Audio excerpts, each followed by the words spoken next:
Hi friends, welcome to boost of life channel. நம்ம இன்றைக்கி என்ன பார்க்க போகிறோம்னா, ரொம்பவே காரசாரமான ஒரு பூண்டு போட்டு சூப்பரான ஒரு காரக்குழம்பு எப்படி பண்ணுறதுன்னு பார்க்க போகிறோம். இதோட டேஸ்ட் அல்டிமேட்டாக இருக்கும். நீங்களும் இது மாதிரி ட்ரை பண்ணி பாருங்கள்.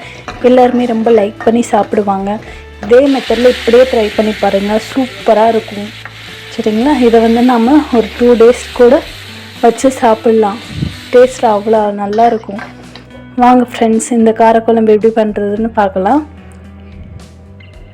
இதுக்கு நான் ஒரு 20 பூண்டு பல் எடுத்துக்கிட்டேன்.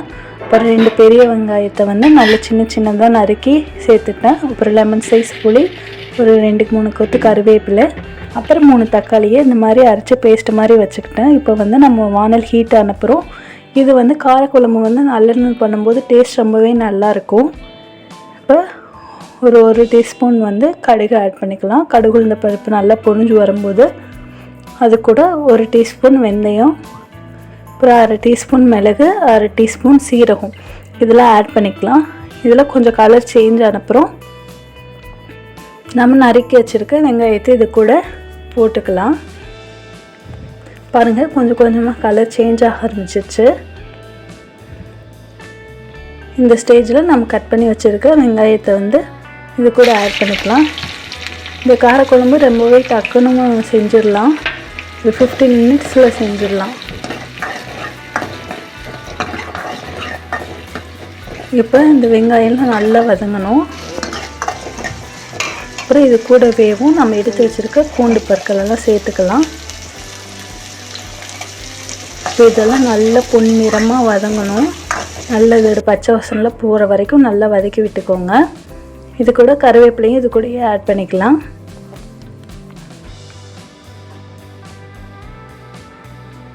நீங்கள் இதுக்கு நல்லெண்ணெய் யூஸ் பண்ணியே செய்யலாம். டேஸ்ட் ரொம்பவே நல்லாயிருக்கும் நல்லெண்ணெய் யூஸ் பண்ணி பண்ணும்போது.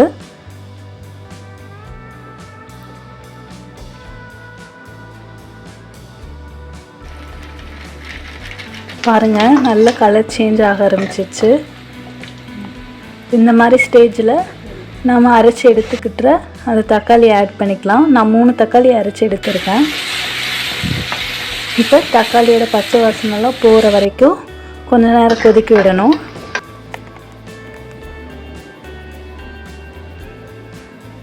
இப்போ நல்லா தக்காளி வதங்கிடுச்சு, அந்த பச்சை வாசனைலாம் போயிடுச்சு. இது கூட 1 டீஸ்பூன் மஞ்சள்தூள், 1 டீஸ்பூன் மிளகாத்தூள், 1 டீஸ்பூன் மல்லித்தூள் நான் ஆட் பண்ணிக்கிறேன்.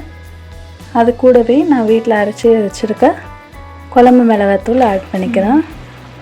அது ஒரு 1.25 ஸ்பூன் சேர்த்துக்கிட்டேன்.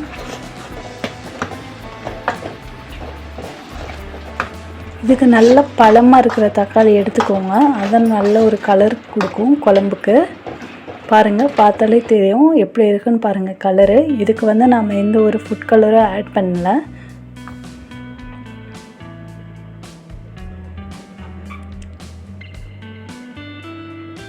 பாருங்கள், நல்லா எல்லாம் மிக்ஸ் பண்ணிவிட்டு இது கூட புளி கரைசல் ஆட் பண்ணிக்கலாம். நான் லெமன் சைஸ் புளி தான் எடுத்துகிட்டு அதை ஊற வச்சுட்டு இப்போ அதை பிழிஞ்சு எடுத்துக்கலாம். அந்த புளி கரைசல் இது கூட ஆட் பண்ணிவிட்டேன். இது நல்லா கொதி வரணும்.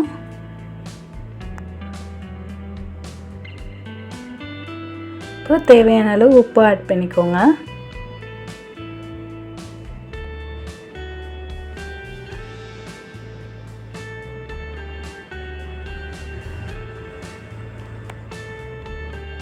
இப்போ மூடி வச்சிடலாம். நம்ம ஒரு 10 minutes நல்லா மூடி வச்சுக்கோங்க.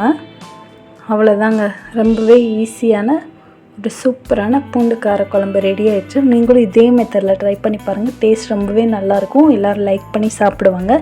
இது கொஞ்சம் ஊற்றிட்டாலே போதும், நம்ம நிறைய சாப்பாடு இதிலையே சாப்பிட்றலாம். எல்லாருமே இதே மாதிரி பண்ணணும்னு கேட்டு வாங்கி சாப்பிடுவாங்க. பாருங்கள், ஃபுட் கலர் எதுவுமே ஆட் பண்ணலை. நீங்களும் இதே மாதிரி ட்ரை பண்ணி பார்த்துட்டு டேஸ்ட் எப்படி இருக்குன்னு கமெண்ட் பண்ணுங்கள். தேங்க்யூ ஃபார் வாட்சிங்.